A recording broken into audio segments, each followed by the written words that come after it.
ಶಿಕ್ಷಕರಾದಂಥ professor Shivanna sir ಅವರೇ, ಉಭಯ ಮಹಾವಿದ್ಯಾಲಯದ ಬೋಧಕೇತರ ಸಿಬ್ಬಂದಿಯವರೇ, ವಿದ್ಯಾರ್ಥಿಗಳು, ಮೊದಲನೇದಾಗಿ ಆಗಸ್ಟ್ 29 ಪ್ರತಿ ವರ್ಷ ನಾವು ರಾಷ್ಟ್ರೀಯ ಸ್ಪೋರ್ಟ್ಸ್ ಡೇ ಅಂತ ತಿಳ್ಕೊಂಡು ಸೆಲೆಬ್ರೇಷನ್ ಮಾಡ್ತೀವಿ. ಎಲ್ಲರಿಗೂ ಮತ್ತೊಮ್ಮೆ ಶುಭಾಶಯಗಳು. ಇಲ್ಲಿ ನೆಪ ಮಾತ್ರಕ್ಕೆ ಮೇಜರ್ ಧ್ಯಾನ್ಚಂದ್ ಅವ್ರ ಫೋಟೋ ಇಟ್ಟಿದ್ದೀವಿ. ನಿಮ್ಮೊಳಗೂ ಒಬ್ಬರು ಮೇಜರ್ ಧ್ಯಾನ್ಚಂದ್ ಇದ್ದಾರೆ, ಅದನ್ನು ನೀವು ಗುರುತಿಸ್ಕೊಳ್ರಿ ಅನ್ನುವಂಥ ವಿಚಾರ ಇಲ್ಲಿದೆ. ಸರ್ ಇದೀಗ ಮುಖ್ಯ ಅತಿಥಿಗಳ ಸ್ಪೀಚ್ ನೋಡಿ ಹೇಳಿದ್ರಲ್ಲ, ತಗೊಳ್ಳೋದು ನೆಗೆಟಿವ್ ಆಗಿ ತಗೊಳ್ಳೋದು, ತಿನ್ನೋದು ನೆಗೆಟಿವ್ ತಿನ್ನೋದು, 70 ವರ್ಷದವರು ಆಗೋದಕ್ಕಿಂತ ಪೂರ್ವದಲ್ಲಿ 30 ವರ್ಷಕ್ಕೆ 70 ವರ್ಷದವ್ರು ಆಗೋದು, ಇದು ಬೇಡ ಅನ್ನುವಂಥ ಕಳಕಳಿ ಇದ್ದವರು.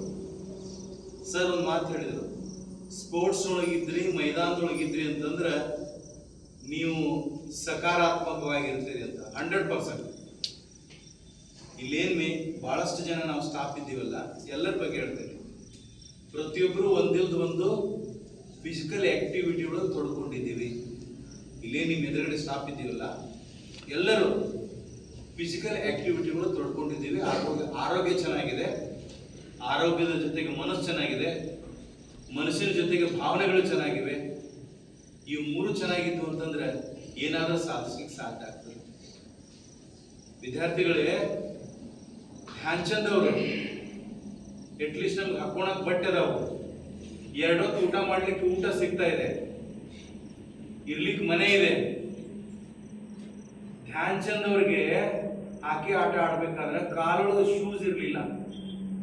ಆದ್ರೆ ಕಾಲ್ ಅನ್ನೋದು ಹೆಂಗಿತ್ತಂದ್ರ ಅದು ಹೆಂಗ್ ಹೋಗ್ತದೆ ತಗೊಂಡು ಹಾಕಿ ತಗೊಂಡಂತ ಯಾರಿಗೂ ಗೊತ್ತಾಗ್ತಿಲ್ಲ. ಅಂತ ಮಾಂತ್ರಿಕ ಶಕ್ತಿ ಇತ್ತು. ಏನು ಇರ್ಲಾರ್ದವ್ರು ಸಾಧನೆ ಮಾಡಿದಾಗ ನಾವ್ ಯಾಕೆ ಸಾಧನೆ ಮಾಡ್ಬಾರ್ದು? ನೀವು ಅಭ್ಯಾಸಗಳು ತೊಡ್ಕೊಡ್ರಿ, ಇನ್ನೊಂದು ಕೆಲಸ ಮಾಡಿ ತೊಂದ್ರೆ ಏನಿಲ್ಲ. ಅಭ್ಯಾಸಗಳು ತೊಡ್ಕೊಳ್ಳಿಕ್ಕೂ ನೀವು ಮನಸ್ಸು ಬೇಕಂದ್ರೆ ಮೊದಲು ಆಟಗಳು ತೊಡ್ಕೊಡ್ರಿ. ಶರೀರ ಗಟ್ಟಿ ಇತ್ತು ಅನ್ನೋದಾದ್ರೆ, ಶರೀರ ಗಟ್ಟಿ ಇತ್ತು ಅಂದ್ರೆ ಮುಂದೆ ಏನಾದ್ರೂ ಮಾಡ್ತೀರಿ. ಅದ ಟೊಳ್ಳಿತ್ತು ಅಂದ್ರೆ ಏನು ಮಾಡೋಕ್ಕಾಗಲ್ಲ. ಸಾಧನೆಗೆ ಮುಖ್ಯ ನಮ್ಮ ಈ ಭೌತಿಕ ಶರೀರ ಗಟ್ಟಿ ಮಾಡ್ಕೋಬೇಕು. ತದನಂತರ ಅವಧಿಯಲ್ಲಿ ನೀವು ಮಾನಸಿಕವಾಗಿ ನೀವೇ ಗಟ್ಟಿ ಆಗ್ತೀರಿ. ನೀವೇನು ಸಾಧಿಸ್ಬೇಕಂತ ಅನ್ಕೊಂಡ್ರಿ ಅದು ಖಂಡಿತ ಸಾಧಿಸ್ತೀರಿ. ಇದನ್ನ ಕಳ್ಕೊಂಡ್ರಿ ಅಂದ್ಮೇಲೆ ಮಾಡ್ತೀರಿ. ಏನು ಹೇಳಿದ್ರಲ್ಲ, ಒಂದು ತಿನ್ನುವಂತ ಆಹಾರ ವಿಷಯ ಇದೆ. ಬಹಳ ಕೆಟ್ಟದಾಗಿ ಹೇಳ್ತೀನಿ, ಪಾಕೆಟ್ ಫುಡ್ ಇದೆ ಅಲ್ಲ, ಈ ಕುರ್ಕುರೆ ಪಾಕೆಟ್ ಯಾರಿಗೆ ಗೊತ್ತಿದೆ? ಯಾವ ದಿವಸ ಅದನ್ನ ಪ್ರಾಡಕ್ಟ್ ಮಾಡಿದ್ರು, ಯಾರು ಪ್ರಾಡಕ್ಟ್ ಮಾಡಿದ್ರು, ಯಾವ ಎಣ್ಣೆಯಿಂದ ಅದನ್ನ ಕರೆದ್ರು, ಅದ್ರೊಳಗೆ ಏನಿದೆ ಅಂತ ಯಾರಿಗೆ ಗೊತ್ತಿದೆ? ಸುಮ್ಮನೆ ತಗೋಬೇಕು, ತಿನ್ಬೇಕು. ನಾಲ್ಗೆ ರುಚಿ, ಸುಮ್ಮನೆ ತಿನ್ಬೇಡೋದು. ಕುರ್ಕುರೆ, ಲೇಸು ಇವನ್ನೆಲ್ಲ ತಿನ್ಬೇಡೋದು. ನೆಕ್ಸ್ಟ್ ಏನಾಗುತ್ತೆ ಅನ್ನೋದ್ರ ಬಗ್ಗೆ ನಿಮ್ಗೆ ಏನಾದ್ರು ಗೊತ್ತಿದೆ?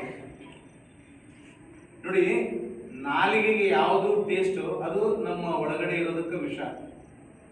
ನಾಲಿಗೆಗೆ ಯಾವ್ದು ವಿಷನೋ ಅದು ಒಳಗಡೆ ಅಮೃತ. ಬಹುಶಃ ನಾವೆಲ್ಲರೂ ಎದ್ರ ಕಡೆ ಹೊರಟಿವಿ ಅಂತಂದ್ರೆ ನಾಲಿಗೆ ರುಚಿ ಕಡೆ ಹೊರಟಿದ್ದೀವಿ. ಆಮೇಲೆ ಸೋಮಾರಿ ಜಗತ್ ಕಡೆ ಹೊರಟಿದ್ದೀವಿ. ಯಾರು ಬೆವರನ್ನು ಇಳಿಸಿದ್ದಾರೆ, ಯಾರು ದಿವಸಕ್ಕೆ ಇಷ್ಟು ಸ್ಟೆಪ್ಸ್ ಅಂತ ಹೆಜ್ಜೆ ಇಟ್ಟು ಹೋಗ್ಯಾರ, ಅವ್ರು 100 ಕಾಲ ಬದುಕ್ಯಾರ ರೋಗ ಮುಕ್ತರಾಗಿ. ನಮ್ಮ ಪೂರ್ವಜರು, ನಮ್ಮ ಅಜ್ಜ, ನಮ್ಮ ತಂದೆಗಳು ಏನಿದ್ರಲ್ಲ, ಅವರು ರೋಗ